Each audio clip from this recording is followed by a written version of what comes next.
Diqqat! O'zbekistonda tarvuzni sevib iste'mol qiluvchilar va bozordan sotib olib, o'zi va bolasi iste'mol qilgan fuqarolar xabardor bo'ling. Hozirgina ijtimoiy tarmoqlarda noxush xabarlar tarqaldi.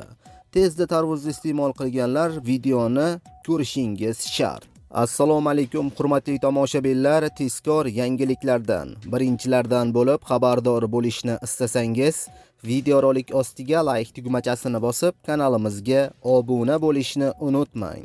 Like bosgan insonni Xudoyim doim qo'llasin. Diqqat qiling, hozirda O'zbekistonda yosh bolalar orasida ich ketishi va isitmalash ko'payishi kuzatilmoqda.